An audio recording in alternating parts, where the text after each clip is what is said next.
Good morning. I think today is the day we finish up chapter 9, right? So this was the linear momentum chapter, and we've spent a couple of lectures now looking at momentum using calculating forces on objects by using momentum concepts. And then we've also looked at a number of different types of collisions, inelastic and elastic, and there was a lot of algebra involved. The later part of the chapter is going to have a little different feel to it. We're going to be looking at center of mass. We talked about this a little bit at the end of the last lecture. In the first picture, the diver's motion is what's called translation. And what we mean by that is I have an extended object. So the object is not located at just one point in space, it's spread out. So if I do have an object that's spread out, and most of the objects we've looked at fall into that category, then if I have the object maintain the very same orientation through this trajectory that it's going through, then we would say there's no rotation going on. There is what's called purely translation. So in part A, the motion described here is translation. There is no rotation. Okay. So what about picture B? Well, in picture B, there is in addition to the translation is still taking place. And in fact, if you follow the center of mass of the object, of the diver, what we're finding is that the center of mass trajectory is unaffected by the rotation that we now have. So whether there's rotation or not rotation, whether that's true or not, the center of mass is going to follow the same path. Now if there is rotation, then what we can do is we can treat the rotation as occurring around the center of mass. So an object if it's not constrained otherwise, an object would freely rotate around its center of mass. All right, let's take a look at this. So here is a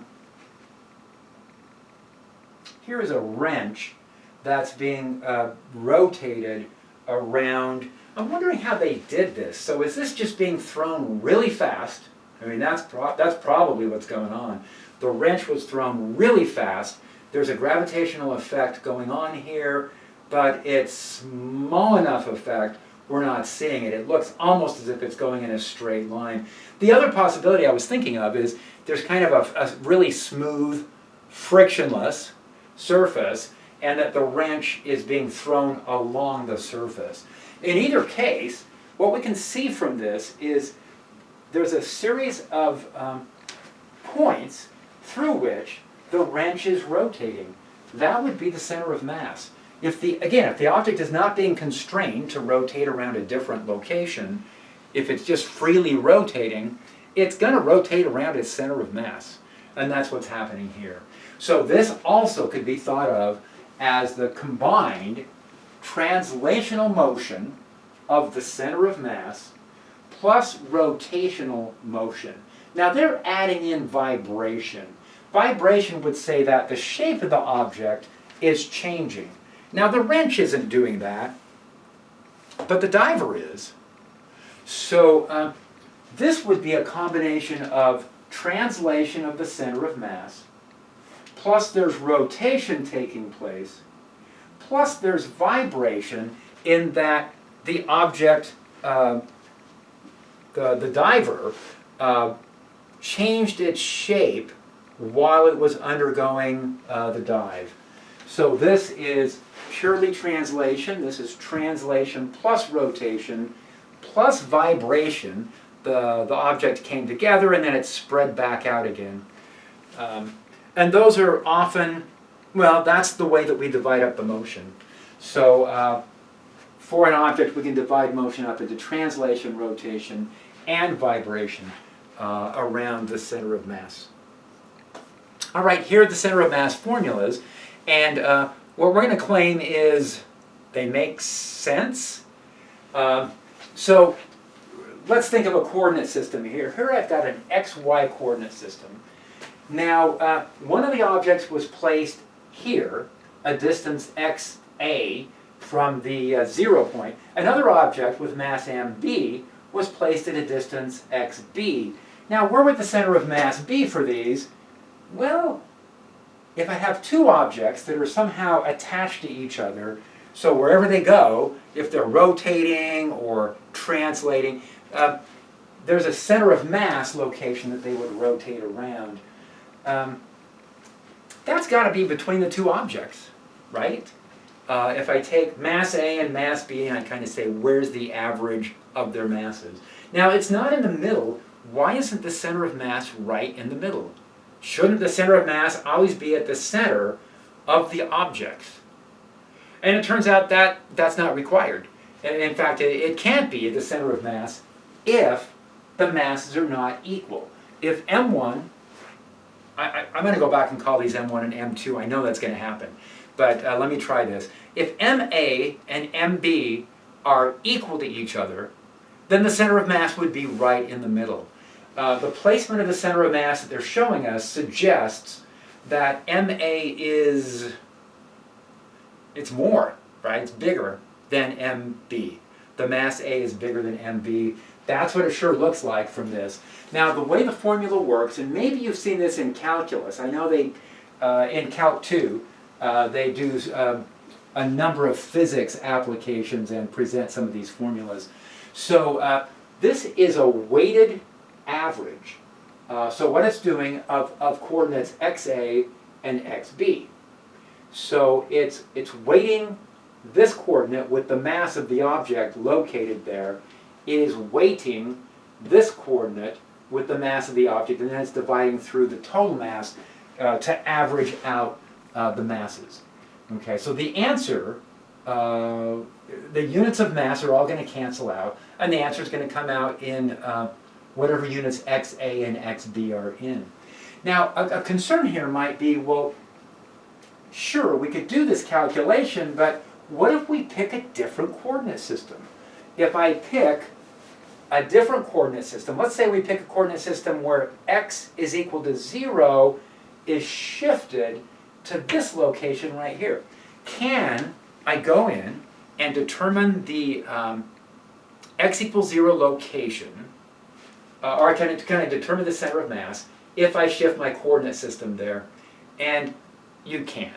So try it. Algebraically, we can make this proof that the actual physical location will not depend on what coordinate system you pick.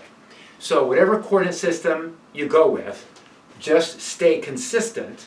Make sure that the xa and the xb values represent the same coordinate system. If you do that, the center of mass expression will come out, the results will come out at the correct location for that coordinate system. Okay, so here's kind of an example. So here are three people out on this raft, it says. It's a crazy raft. So 3 guys on a raft, 3 people. Now they're all the same mass. So in this case, the masses are all the same, but there's 3 of them. And we're going to measure this relative to the back of the raft. So measured from the back of the raft, the first object is mass m, and it's 1 meter from the back. There's a second object of mass m, 5 meters, and there's a third object of mass m, 6 meters. Where is the center of mass of those objects? Now, they're not including the raft. Just want to make sure here. Nah, it's just the 3 people. So 1, 5, and 6 meters. Find the position of the center of mass in this coordinate system. So here we go. That's what the coordinate system looks like. Here's my x and y axes. Here are my distances x1, x2, and x3. They've set up the coordinate system in a way where x1, x2, and x3 are all positive numbers, and they happen to be equal to 1 meter, 5 meters, and 6 meters, and all the masses are the same. So here is the formula that they told me to use. Now, they showed us the formula for 2 objects. If I want to extend that to 3 or 4 or more objects, I just add more terms, in the numerator and the denominator. So there's an m times x for anything for each object in the numerator, and there's an m in the denominator for each object. Now when I did all the m's, when I wrote that expression out, the m's are all the same. So the m's will factor out and cancel. I'll get a common factor of m on top, a common factor of m below. That will cancel out. What I'm left with below is a 1 plus 1 plus 1. Don't make the mistake of canceling out the m's leaves you with a 0. It doesn't leave you with a 0. It leaves you with a factor of 3. In fact, I left the factors of m here and then showed them being canceled. 1 meter, 5 meters, 6 meters. The center of mass is, well, 1 plus 5 is 6 plus 6 is 12 divided by, it's at the 4 meter mark. Ooh, we should have guessed. Let's go back and guess now and see if we guess the same answer. So where is it? Oh, it's at the 4 meter mark. So, yeah, I guess that sounds reasonable. I mean, there's 2 masses here. There's only 1 mass there. And so it's saying that it's right there at the 4 meter mark. All right. Okay, seems okay.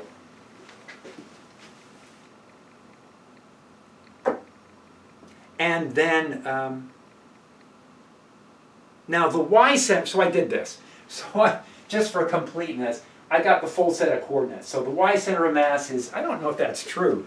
Let's go back and see. I was thinking, when I wrote that down, I was thinking that the y equals 0 was going right through the objects, but it's not. So the y-center of mass is actually non-zero, but they don't show us by how much. So I'm going to have to modify that. All right, so we've got 3 objects in 2 dimensions. Ooh, let's see what the center of mass is going to look like for these 3 objects in 2 dimensions. So this time, they actually did set up the coordinate system, so object A is right at the origin. So object A is at the origin.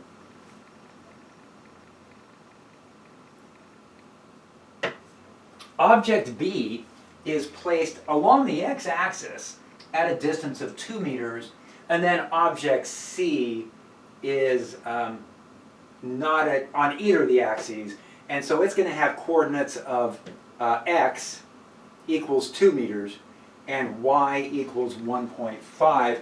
Now, what they're doing here is they're pointing to where the center of mass is located within the coordinate system. So they're saying that there's a displacement vector taking us from the center of the coordinate system out to where the center of mass is located. They're making a big deal about that. So let's go in and let's see how this is done. Oh, look, the masses are all the same. I kind of wish they would have given us some masses that were different. But in this case, too, they're saying the masses are the same. Because, you know, if the masses were different, that's going to have an effect, too. So that would be something nice to try out. So here's what the formulas would look like then. I've got 3, oh, this looks familiar. I have 3 objects. They all have the same mass. And they gave us a value for the mass, but we never use it because the masses, again, are going to cancel out. So the x center of mass coordinate would come from taking each object, multiplying its mass by its x-coordinate. Now the x-coordinates for the 3 objects were 0, 2, and 2.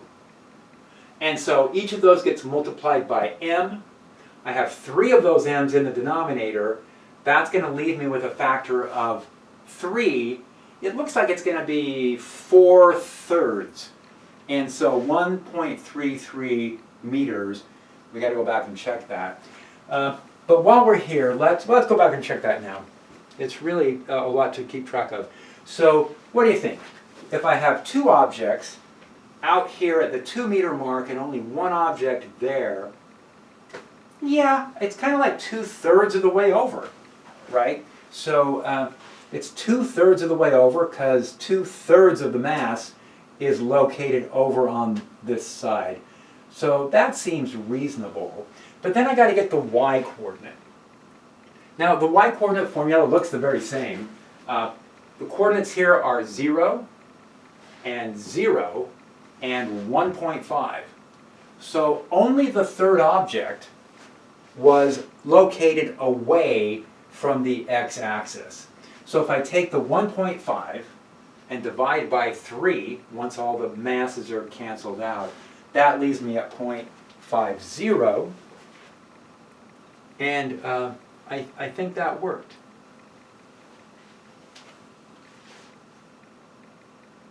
Yeah, so in that direction too, in the y direction, it's kind of like two of these guys are along the x-axis, so twice as much mass is there, 2/3 of the mass is there, only 1/3 is here, and so the center of mass is only 1/3 of the way shifted upwards.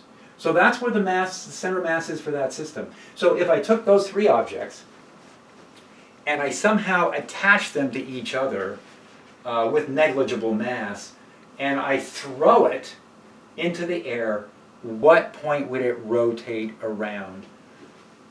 So we get, these are what, 2.5 kilograms? So we get some really lightweight wooden dowel or a really, lightweight aluminum rod or something, and attach those objects, and then we throw it into the air.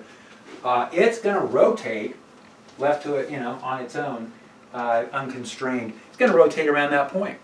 Okay, kind of like a boomerang or something. I don't know if that's, but if you throw something kind of boomerang shape, the center of mass is outside of the object itself, and so it's going to be rotating around that point.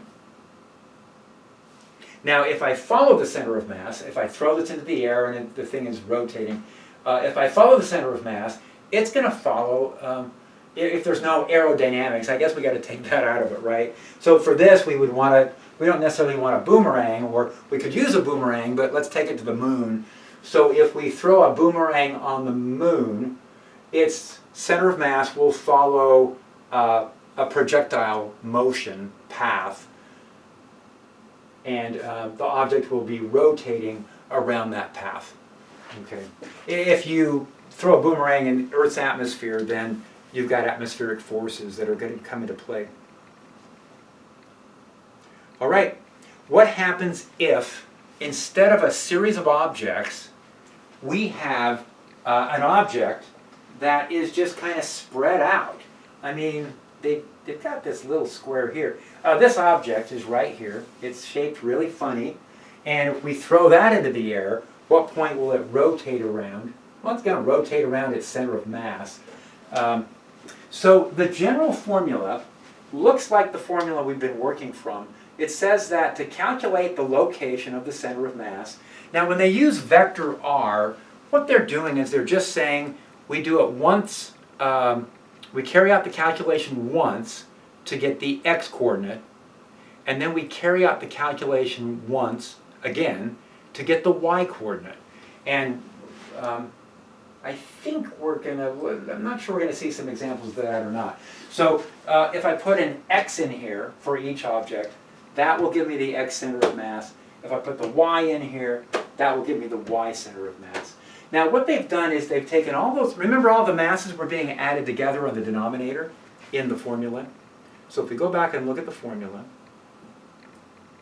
it looks like that. So before, when we were just adding individual objects, it was like the mass of each object individually. Well, we can add those all together. That gives us the total mass.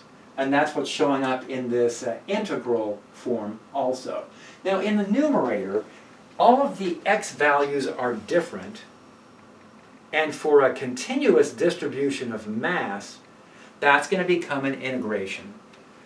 Let's take a look and see what an integration might look like.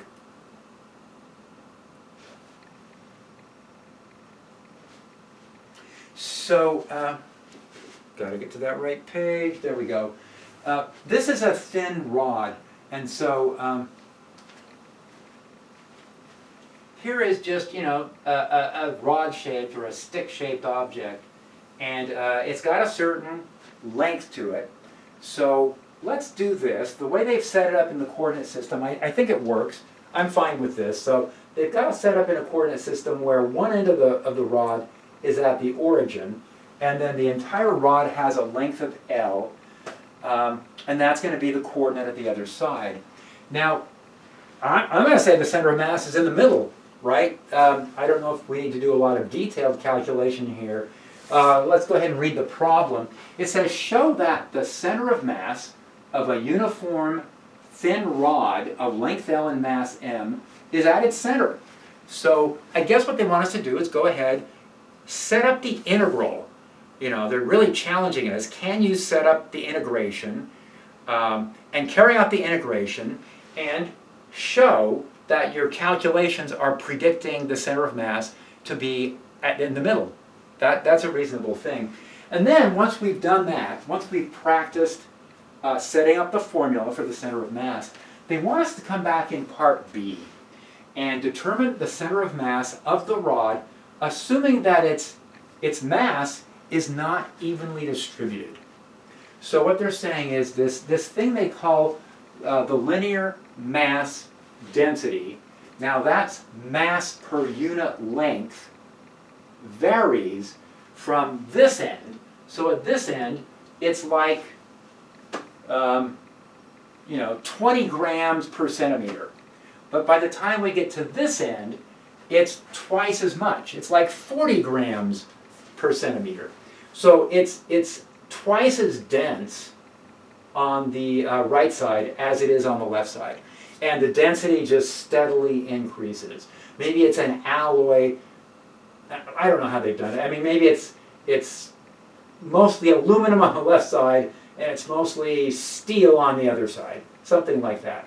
Anyway, let's go ahead and see if we can figure out where the center of mass would be. Now, in the second case, what's your guess? If it's not uniform density, then the center of mass would not be in the middle. It's going to be shifted to the side where there's more mass. And it sounds like there's going to be more mass on the right side.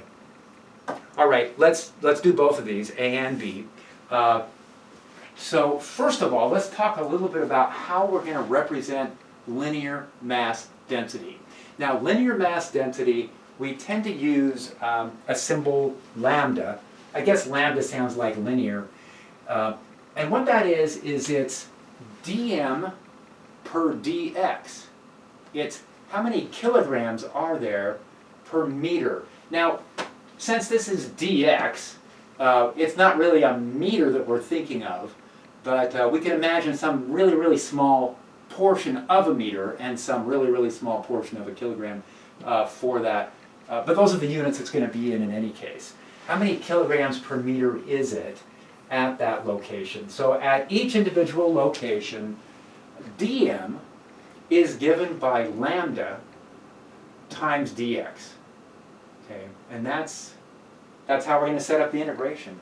So the integration that they gave us was integral of x dm, and then on the bottom we could say that that's the integration of just dm. So what we're going to do is we're going to add all the dm's together on the bottom, and we're going to find out what the total mass is. So let's try this. So lambda, they're telling us, is a constant in part A. So in part A, the density at different locations along the length, they're all the same. So if all the densities are the same, this is where we're guessing we're going to end up right in the middle. Now, I didn't use L, I used A. That's my go-to variable for length if there are no accelerations around, and it doesn't look like there's any accelerations in this part of the chapter.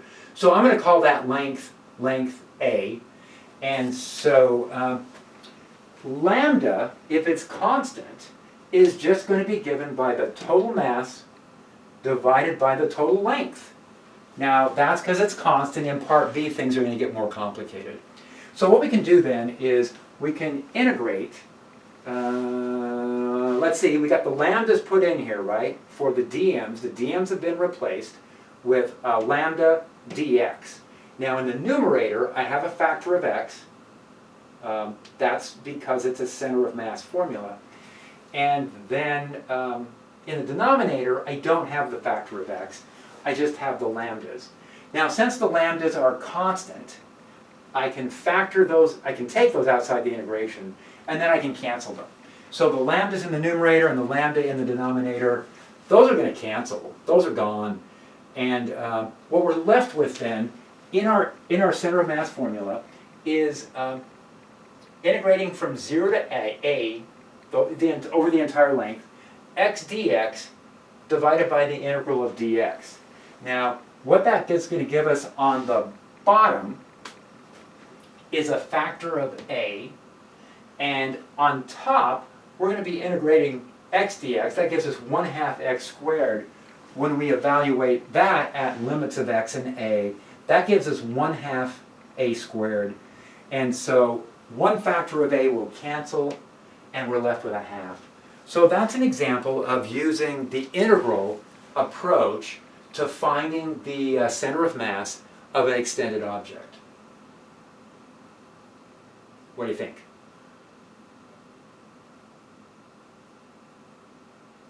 Okay, so questions on this, let me know if you've got questions on any portions of this, setting up these integrals.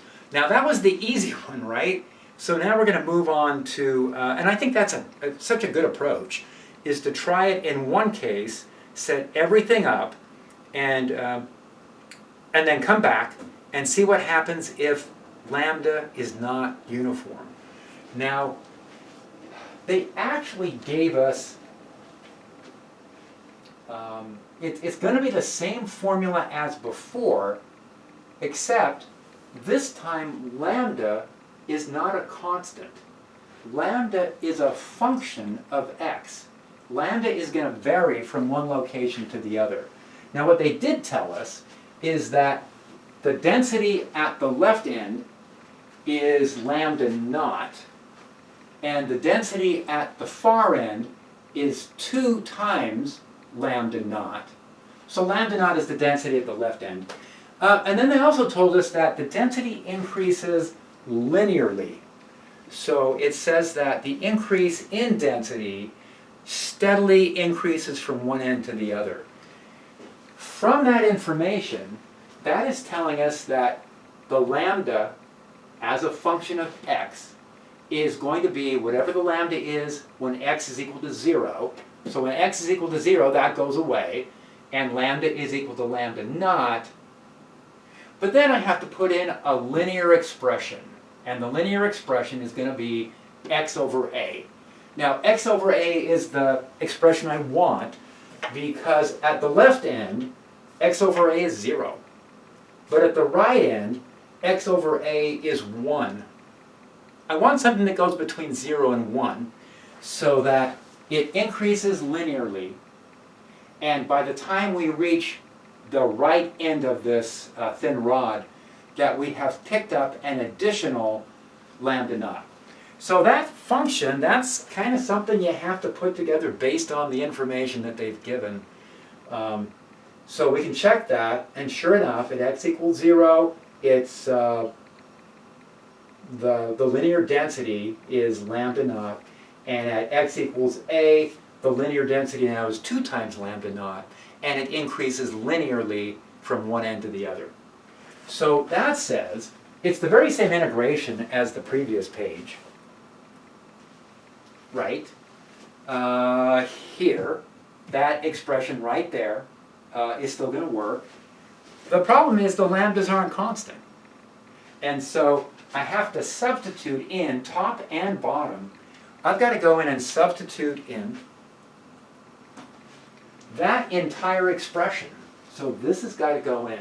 Now it's not too bad, because what's going to happen is I do have these 2 separate terms to keep track of, but the lambda naughts cancel. So the lambda naughts are constants, they'll come outside, those will go away, and so what I'm left with is an integration that looks like that. Now, that says that I'm going to have to integrate two terms on top, and I'm going to have to integrate two terms below. Now on top, I'm going to have x plus x squared over a, and integrating those gives me 1/2 x squared plus 1/3 x cubed divided by a. On the bottom, I don't have that extra factor of x. So on the bottom, it's just x plus 1/2. On the bottom, when I take the integration, this is just going to become x because it's dx. And then the x over a integration will become 1/2 x squared over a. All right, so take a look at those. I think that's correct. And then we'll have to integrate from 0 to a, top and bottom. Those are going to be the limits of integration. Now when I did that, I ended up with 1/2. This becomes 1/2 times a squared. This becomes 1/3 times a cubed over a, which is also a squared. So I'm getting numerical factors, and I'm getting a constant value of a squared, and that has to be true because this is a physics class, it's not a math class. And so in physics, the variable here, that's got units. So if I had a term here that was a squared, and one was a cubed, something's gone wrong. The units aren't matching up. So, you know, and that's something we've been using, is paying attention to units. And so everything in the numerator has to have a consistent set of units. Everything in the denominator has to have a consistent set of units. I can't add together two numbers that don't have the same set of units to them. Okay, that won't work. I don't know how to handle, the units won't make sense. So this is, you know, suggesting we might be doing something right, that the units do seem to be matching up. What's going to happen now is the a squared over a is going to give us just an a left over. I didn't do that yet. I guess I did it in the last line. And that's what we want. The center of mass should work out to be just units of length. And that's what one factor of a gives us. So when I add these together, now I hope I did the fractions right. 5/6 looks right. 3/2 looks right.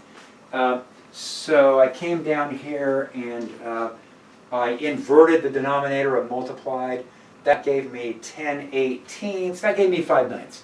And 5/9 is 0.556 times a. So, and a is the total length. So if the density is increasing steadily, that's going to shift the center of mass away from the center to a point that's at 0.556 times the length. It didn't shift it as much as I would have thought. So that's got me I guess it's not like it's zero density on one side, right? It's just kind of like there's additional density to that side. I think everything's correct. Take a look and see if the numbers work out on this, but I think we've done it correctly. All right, that's a good example of, you know, it's a good practice integration. That may be, is that like the first, we did some integrations earlier, but we said those weren't necessarily required for that part of the chapter, but we are far enough into the course, you guys are probably far enough into Calc 2 now that you're getting some practice setting up integrations and following through on those. All right, one more center of mass example that we have here. So the center of mass for this object, it's an L-shaped piece of, I don't know, it looks like one of those steel braces you get at Home Depot, right? And so what we can do is, because it's an extended object, you might think, okay, it's integration time again. But if it's uniform density along each length, then we can pretty clearly identify the center of mass for portion A and the center of mass for portion B. Now I'm a little concerned, maybe I'm not looking at it straight on.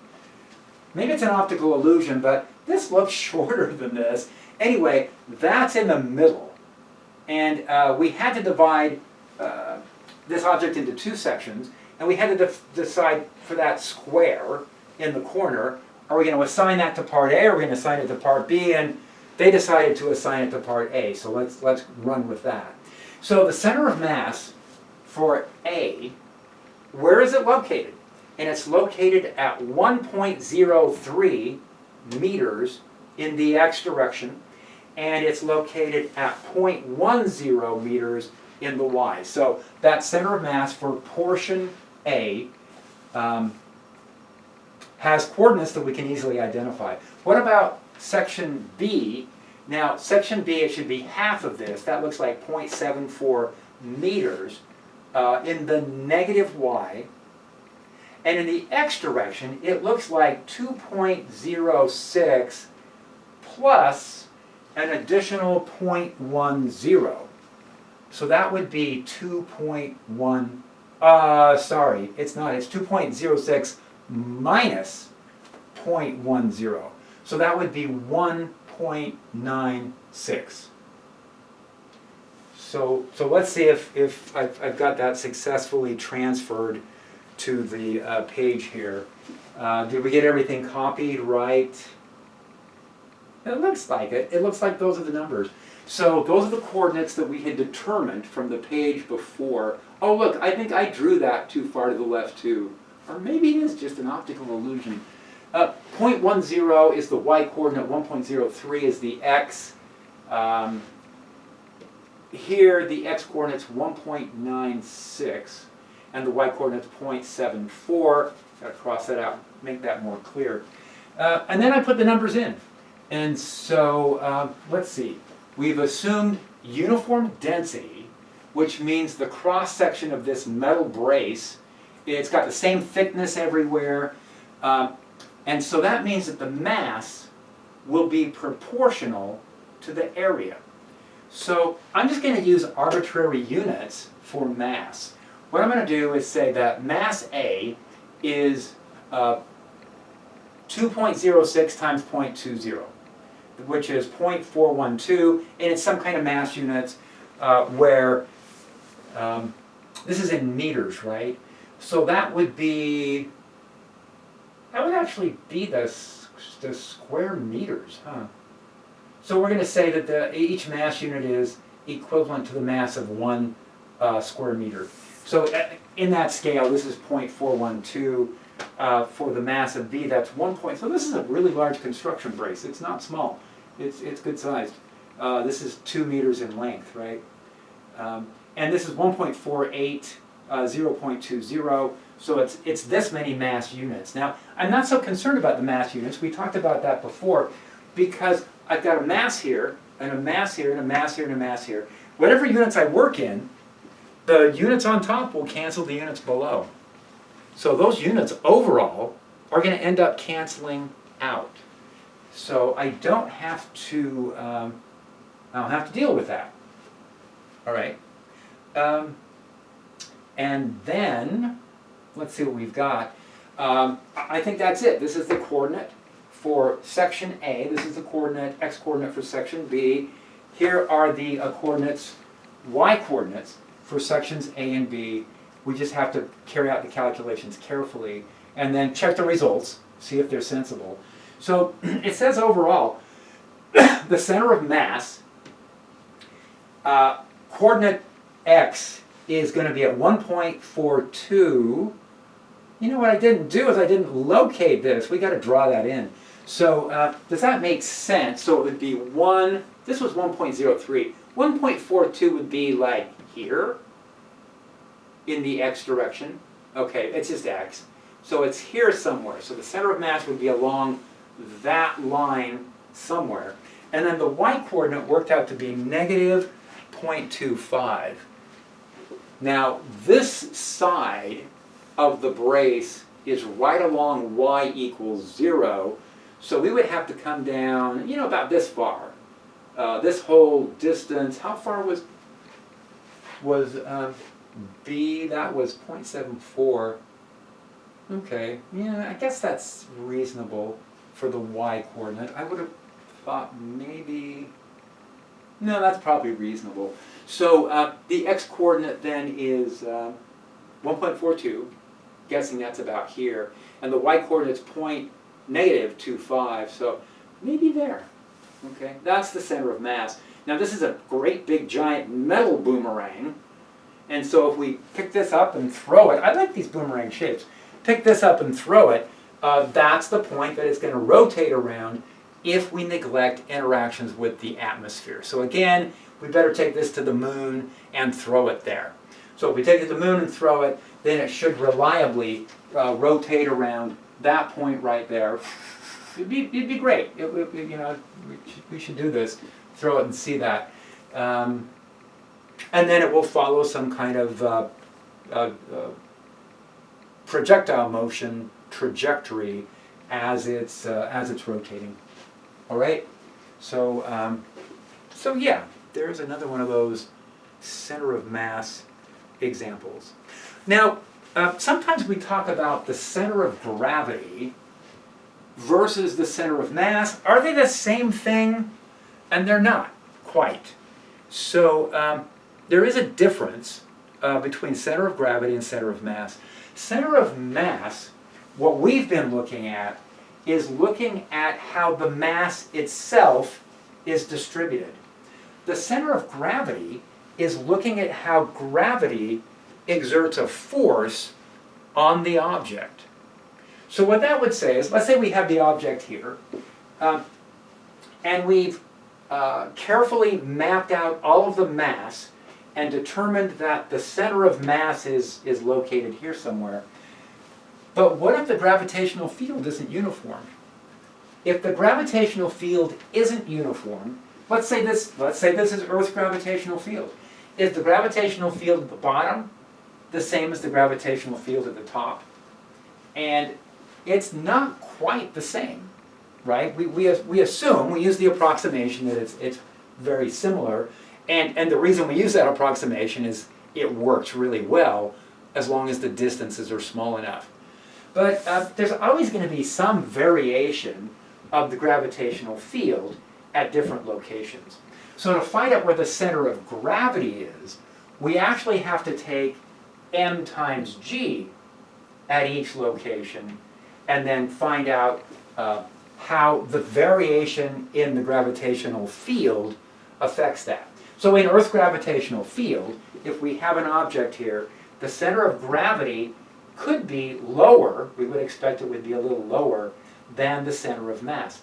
Now if we rotate the object, the center of mass is still at the same location on that object, but the center of gravity won't be, because if, let's say we rotate this 180 degrees, well, the center of mass is still at the center of mass, wherever we determine that to be.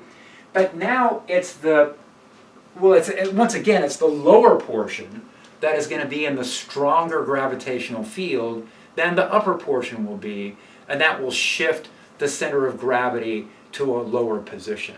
So center of gravity depends on the placement of the object within a gravitational field. Center of mass doesn't. Center of mass is just based on how the mass is distributed. Once we determine that, it's entirely independent of placing it in a gravitational field. Now, when we look at an object and we assume, up until now we've been saying that when we have a gravitational force acting on an object, we want to place the gravitational force at the location of the center of mass. Strictly speaking, we want to place it at the center of gravity for the object, which could be displaced just a bit from where the center of mass is located, but we're going to assume uniform gravitational fields, and so for the objects we're working with. And so in that case, center of mass is pretty much the same as the gravitational center of gravity. Okay, now how can we find where the center of gravity is located? And again, that's going to be essentially the same thing as finding the center of mass in almost any situation. What we could do is we could just put suspend an object, so we could have a push pin go through here or something to support it, drill a hole in this. Well, I guess once we drill the hole in the object, it's not the same object anymore. So we can suspend it from some point. So we'll hang it from that point right there, and then let it swing back and forth until it settles down. What that tells us is that the center of gravity is going to be somewhere below that point. The center of gravity is going to bring it into an orientation where, well, this is what's happening. The gravitational force is acting downwards, and we can treat that gravitational force as if it's all coming from the center of gravity. So that would give us a downward force. Now the upward force would be the tension in the string. If we're suspending it with a string, then there's a tension upwards, and those two forces are going to oppose each other. If the gravitational force is out here, it's going to create what we call a torque and bring it back into alignment. So it'll rotate back and forth. We'll see this more in the rotation chapter. And then the center of mass. So we could draw a line. So we draw a line right here. And then what we do is we suspend it from a second location. So now I'm going to move over and suspend it from here, and it balances out as the picture shows. And so what we're going to do now is we'll draw a line along the new suspension direction and a vertical line. And then wherever those two cross is the center of mass of the object. And I guess I'm going to say it's not the center of gravity. It's actually the center of mass, because the center of gravity could have shifted ever so slightly. Yeah. Okay. So center of mass, center of gravity, for the purposes of our course, they're going to be located at the same point. All right. Let's see what else we have here. So let's talk a little bit more about the center of mass and how that is related to translational motion. So if I have a collection of a bunch of objects, the total momentum of a system of particles is equal to the combination of the combined mass and the velocity of the center of mass. So that's saying, again, total momentum for a collection of objects. We can take, we want a mass times a velocity, right? And so what we do is we take the total mass of all of those and multiply that by specifically the velocity of the center of mass. So if I have, and this takes us back a ways.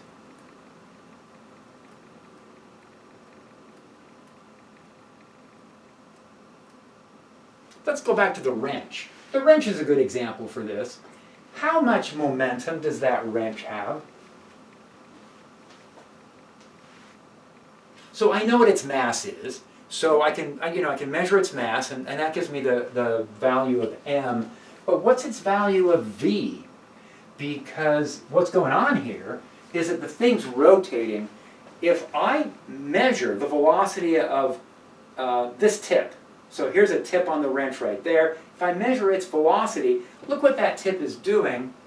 It's oscillating back and forth around that center of mass line. So the velocity of that is going to be varying with position. Now, what we can do is specifically go after the center of mass. So if I have an object with mass m, and it's extended and it's undergoing some kind of rotation, to find out how much linear momentum it has, what I can do is I can take the mass and multiply by the velocity of the center of mass as it moves across its trajectory. So that will give me the combined linear momentum for the entire object.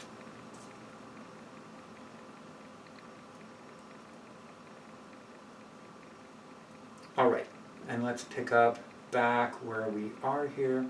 So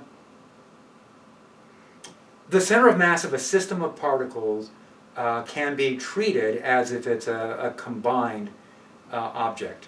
So here's an example that we want to work with. So here's a little more rocket science that we're going to throw in here. So this rocket is launched into the air, and once it reaches the top of its trajectory at a distance d downrange at a height of h, what happens is a prearranged, this was prearranged, it was not an accident, a prearranged explosion separates the rocket into separate pieces. So it's going to separate it into two parts of equal mass. That's convenient. So we start out with something like 2m, and then it splits into m here and m here. And I guess you've got to be able to ignore the rocket stuff going on here too. So they've got to ignore what's going on with the fuel, I was going to say, in the rocket. So I hope they've taken that into account. In any case, what we're going to have is we've got a distance d here. Now, what's going to happen is if there's an explosion that separates it into two separate pieces, what it says is that as a result of that explosion, a rocket that was where both stages were moving at the same speed, this one, it says, actually becomes at rest. So this rocket gets pushed backwards, and it ends up at v equals 0, and it drops vertically. This section is going to pick up additional speed. It's going to be traveling at 2v. It's going to take all of the momentum, and that's going to lead it over off in this direction. Now, what happens is the path of the center of mass is somewhere in between. Notice that both sections are going to fall together. And when I say both sections fall together, that means that they both have the same y-coordinate at all times. They're both going to hit they're both going to hit the surface of the Earth at the same time if this area is level. And that's what we're assuming. So they're both going to hit the surface of the Earth at the same time. And what's happening is, even though these have blown away from each other, we can still say that the path of the center of mass will continue along the original trajectory. So the explosion separated the object into two pieces, but that separated object's center of mass will continue to travel along the original path. So that says that when they both land together at the same time, the center of mass is going to be at a point halfway between them, and so that says that the stage 2 is going to land an additional distance d over here. So there's a homework problem kind of like this too, so take a look at that. So during the explosion itself, what we can do is we can take the momentum of the rocket coming just before the explosion, and then the momentum of the pieces just after. But here we're going to be able to establish that since they're both going to fall together, it's a uniform gravitational field, they're both going to hit the Earth together, and the center of mass will be halfway between the two sections because their masses were equal. All right, here is a conveyor belt. So it says here, you were designing a conveyor belt for a gravel yard. A hopper drops gravel. So we're back to looking at some of these momentum conservation examples using some of these items that we have learned along the way.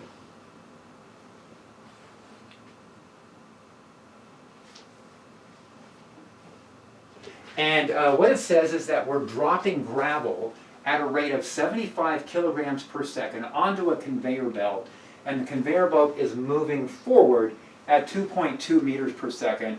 How much force are we going to need to keep the conveyor belt moving? So the conveyor belt, you know, it's either frictionless in its operation.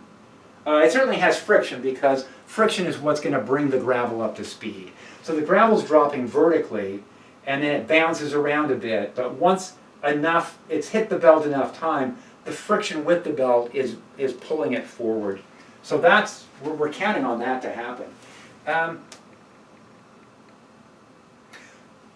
So how much power are we going to need to bring all of that gravel up to speed? This is kind of like, who was it? Susan falling off the sled, jumping down on the sled, I guess, and seeing what happens. So the rate at which the mass is coming in is 75 kilograms per second.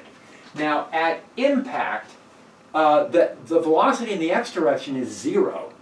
But eventually what the conveyor belt is going to do through frictional forces is it's going to bring the gravel up to speed so that the gravel will reach speed v.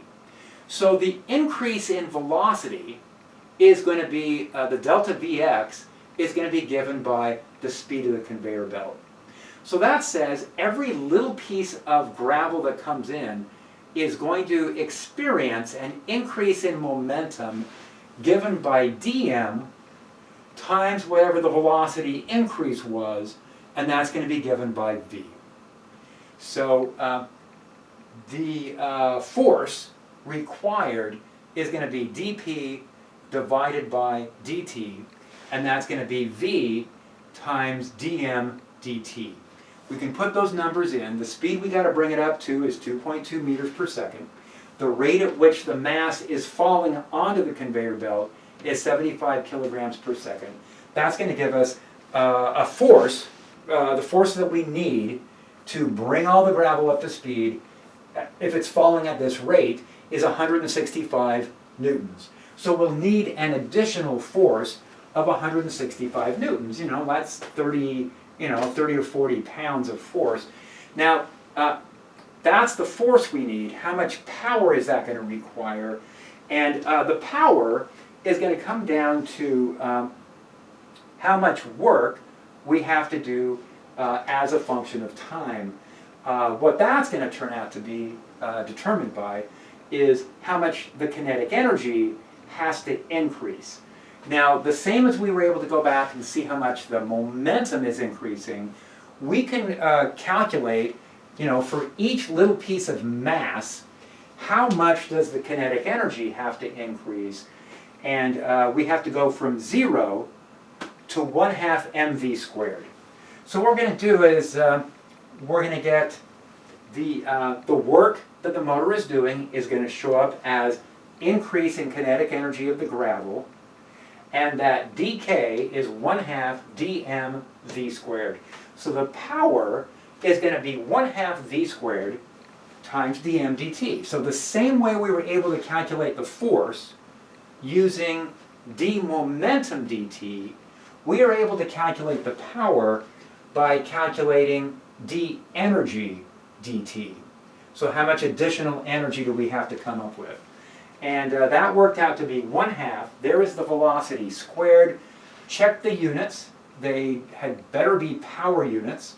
It's an energy divided by time. It turns out we need an additional 182 watts. So again, it's a good side-by-side comparison. The momentum calculations on the right, the kinetic energy calculations on the left for this particular example. All right, what about, so this, that's an interesting example to look at too. It really requires us to go back and think in terms of kind of the calculus going into all of this, taking one little piece of mass at a time. Now let's do this. We've got a rocket. This really is rocket science here. So it says that here's the rocket, it's taking off. And what we're hoping for is that we're going to be able to have liftoff and maybe some acceleration. Now, in order for the acceleration to continue upwards, I am going to need a thrust that's bigger than the gravitational force. And that's most important at liftoff. Once I take off and I'm operating the rocket, the mass of the rocket decreases, right? The mass of the rocket is going to go down as we burn the fuel. So all that, the chemical reagents are going to be thrown out the back, and they're going to be reacted, and then the products are thrown out the back. The fully fueled rocket is 21,000 kilograms, 15,000 is fuel. So it sounds like the rocket itself is only 6,000 kilograms, right? All right, and the fuel, or the burn fuel, the combustion products are coming out the back at 190 kilograms per second, and they're coming out at a speed of 2,800 meters per second relative to the rocket. If the rocket is fired vertically, then it's going to have to also deal with gravity. They want us to calculate, first of all, how much thrust is the rocket producing? And then the follow-up is, what's the net force acting on the rocket at blast-off? And then what will the net force be at burnout when all the fuel has been used up? And then C, oh, there's a lot of stuff here, C and D. The rocket's velocity as a function of time, and what will the rocket's final velocity be at burnout? Assume that the distance the rocket travels is it's a small enough distance that the gravitation field is constant. So I'm not, there's not an acceleration due to gravity, it's a force. So the gravitational field is 9.80. So again, the acceleration here is going to be a result of all the forces. Let's get that set up. So I think that can become a confusing point. Gravity does not create an acceleration in this example. The gravitational force helps determine what the acceleration will be. So the acceleration will depend on what's the sum of the forces divided by the mass. So I've got a thrust. It's not tension, it's thrust. Okay, so this is thrust, and I'm using T for that, and here's gravity. And we want the thrust to be bigger than gravity so that we can have an upwards acceleration. Now, again, the mass of the spacecraft initially is 21,000 kilograms. The final mass is 6,000. 15,000 kilograms of fuel will be burned. So the speed of the exhaust coming out is 2,800 meters per second, and it's at a rate of 190 kilograms per second. Now thrust I can get by taking the rate and multiplying by the velocity. We've seen examples of that. So this is velocity times dm dt, and there it is, dm dt, and I'm just calling that the rate. That's 190 kilograms per second, and it's coming out at a speed of 2,800 meters per second relative to the rocket. So if we do these measurements in the rest frame in the reference frame of the spacecraft, then I can use the 190 kilograms per second and the 2,800 meters per second. That force will be 532,000 newtons. Now, once I've calculated the force will have the same value in every reference frame. Okay, so we can calculate the force in the reference frame of the rocket most easily, and then translate that back out and say it's going to be the same in every frame. All right, 532,000 newtons. How large is the gravitational force? At takeoff, at blastoff, the gravitational force would be m naught times g, and that is 205,800 newtons. The F net then is going to be thrust minus gravitational force. That's going to give us a net force at blastoff of 326,200 newtons. Now, what is the force going to be once we, what's the net force going to be once we've burned all the fuel? Now, what happens when a rocket burns burns all of its fuel? Let's look at this expression right here. What's going to happen to the acceleration as we burn more and more fuel? We're treating T as a constant. So the rocket engine, the rocket motor has been designed to generate thrust at a certain rate. T is a constant. But m is not. And the gravitational effect of mass will be reduced. That gives us a larger net force. But the inertial mass is also reduced, and that gives us less inertia. Boy, the acceleration is going to get larger. So if we look at the net force itself, the numerator, by the time we've run out of fuel, the gravitational force will now be, it's only the 6,000 kilograms. So that works out to be 58,800 newtons. So the gravitational force has dropped off dramatically. So with that much lower gravitational force, the net force acting on our rocket ship is now 473,200. So let's move on and calculate the accelerations.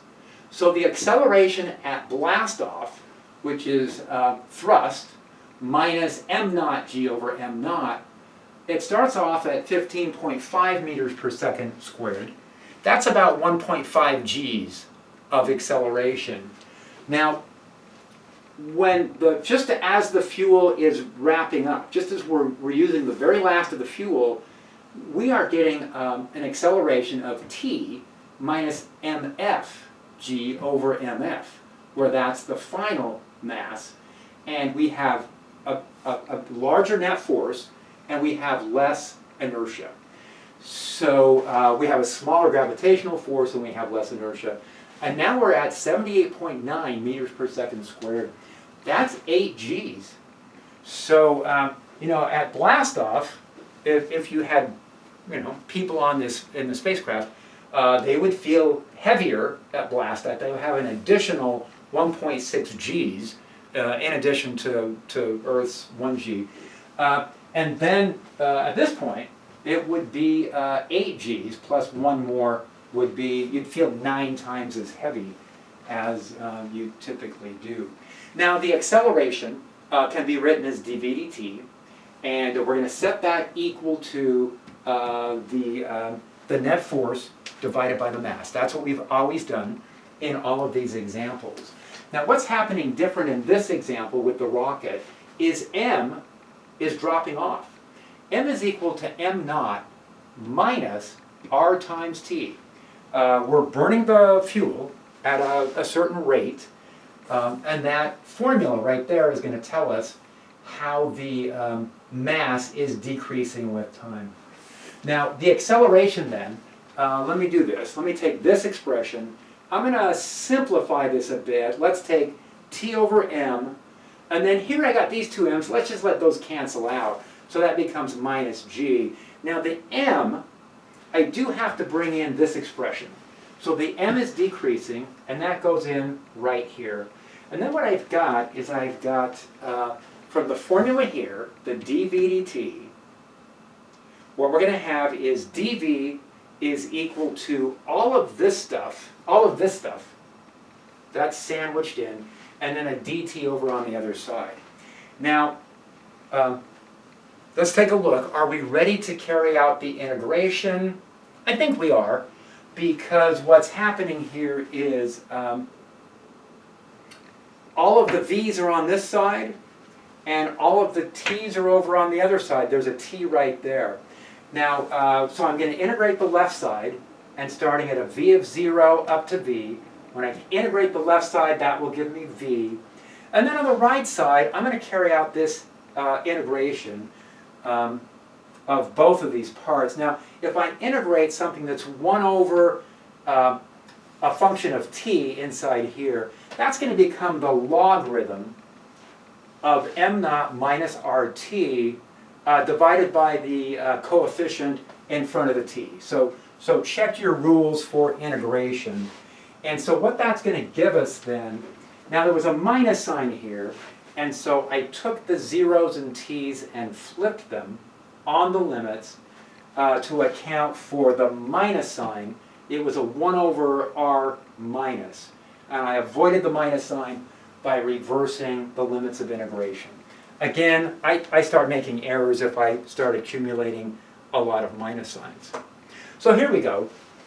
When we integrated that formula, we found that the velocity of our rocket is given by the thrust divided by the rate at which we're burning the fuel times the logarithm of m naught over m naught minus rt minus g times t. So that was a lot to integrate, but that's what it comes down to. Now, if we take the thrust divided through by the the rate at which we're burning, go back and look at the formulas on the previous page. That's equivalent to the speed at which the fuel is being thrown out the back. Okay, just to check this, the thrust is equal to R times V sub R. So thrust over R is going to become V sub R. So this is the speed at which the speed at which the fuel is coming out the back. So in some sense, maybe this is the formula we want to work from, or at least on this one, take out the T and the R and put in V sub R, I think is better. So now, when T is equal to 0, and the other substitution I made, m naught minus RT is going to tell us at any instant how much mass we have left. Now that's got time dependence in it, so it's better to leave the time dependence where we can see it. So let's work from this equation. So let's say that when t is equal to 0, when I plug in t is equal to 0 here, this is the gravitational effect. So you can see how the gravitation is working against us because we're climbing up through the gravitational field. So this is the effect of the thrust over time, and this is the effect of the gravitational field as a function of time. So the v here is equal to 0 meters per second at t equals 0. That goes to 0. When this is 0, this becomes 1. The ln of 1 is 0. That works. So we're just checking to make sure that it seems sensible. Now, we've still got a couple sections here. This is quite the serious rocket science problem that we've stumbled onto here. So if we solve for the amount of time, in part D, we want to find out how fast we're going. And so we're going to take the initial mass minus the final mass, that's the mass of fuel, 15,000 kilograms, and we're burning it at 190 kilograms per second. So that says it's going to last 79 seconds. So we only have, a minute and, a minute and 19 seconds of fuel that the rocket is actually going to burn. And the speed that we should be able to achieve during that time is this. So I'm going to come back to this formula and say that it's the 2,800 meters per second, that was the speed of the exhaust, times the logarithm of 21,000 kilograms divided by our final mass. And then I have to subtract off from that speed the effect that gravity is having. I guess we could have left that off at first. That's an extra, 700? Yeah, this is like, or 800. This is like 10 times 80. That's like 800 meters per second we don't have because of the gravitational field. Now, the speed that we acquire works out to be 2730 meters per second, and that's coming from this expression here. So how far have we traveled? We start at 0, we end up at 2730. It went on for less than a minute. We're not going to climb that high, right? This is only, I think the uniform gravitational field works. I don't think we're going to get higher than, check this and see. Actually, there's not a simple way to check this, but hey, it's rocket science. So, how high are we going to get here? We're going to get like 24,000 meters? 10, 80, 240,000 meters, 240 kilometers, that would be too high. Yeah, we have to think about, but we're not going to be at that speed the whole time. So maybe 1,000 meters per second, a kilometer per second. We're going to get up to like 80 kilometers maybe. So at 80 kilometers, the constant g is not too, that's a reasonable approximation. Anyway, you can see what putting everything together leads to. We've got this full-blown rocket science problem here. Here's the stuff finishing up the chapter, so I'm going to go back and just look at some of our rocket science stuff that we came up with. That's a good place to wrap things up. So if you've got questions on any of this stuff, stop by. We will get those questions looked at. So stop by office hours. Let's take a look. It's rocket science.